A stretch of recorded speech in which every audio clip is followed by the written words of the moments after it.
ร่วมการเคลื่อนไหวเยี่ยมยามและเฮ็ดเวียกของทานปริญญาเอกไสสมพรภูมิวิหารกรรมการกลุ่มการเมืองศูนย์กลางพรรคประธานสภาแห่งชาติ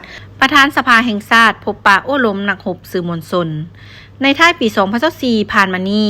ที่หอสภาแห่งชาติท่านปริญญาเอกไสสมพรภูมิวิหารกรรมการกลุ่มการเมืองศูนย์กลางพรรคประธานสภาแห่งชาติได้พบปะโอ้ล้มนักรบสื่อมวลชนในโอกาสวันออกหนังสือพิมพ์ผู้แทนประชาชนฉบับที่ 1,000 และวันสร้างตั้งสื่อมวลชนสภาแห่งชาติครบรอบ28 ปีในวันที่12 มิถุนายนปี 1996เข้าร่วมมีบรรดาท่านประธานกรรมาธิการเลขาธิการสภาแห่งชาติรัฐมนตรีกระทรวงแถลงข่าววัฒนธรรมและท่องเที่ยวพร้อมด้วยสื่อมวลชนทุกภาคส่วนเข้าร่วม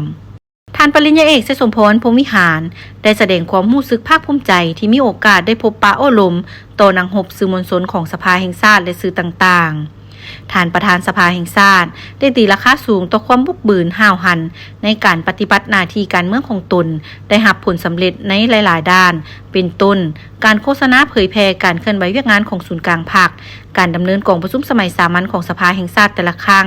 การเป็นเจ้าภาพจัดกองประชุมสุดยอดอาเซียนครั้งที่44และ45ได้รับผลสำเร็จอันจบงาม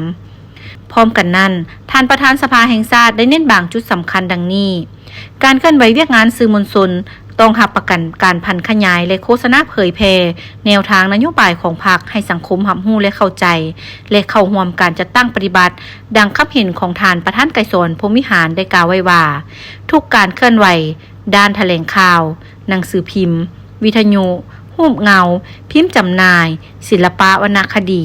ต้องแสดงถึงความเป็นจริงถึงเนื้อในและลักษณะวัฒนธรรมใหม่ที่ก้าวหน้าต้องติดแน่นกับแนวทางนโยบายของพรรคและรัฐ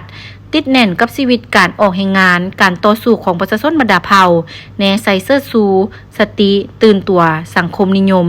น้ำใจฟดฟื้นออกแห่งงานประดิษฐ์สร้างของประชาชนบรรดาเผ่าในภารกิจปกปักรักษาและสร้างสาธารณประเทศชาติคำเห็นของทานประธานไกรสอนภูมิวิหารมีคุณค่าและเป็นเข็มทิศเนืองทางให้แก่การเคลื่อนไหวเวียกงานสื่อมวลชนของพวกเราตลอดไป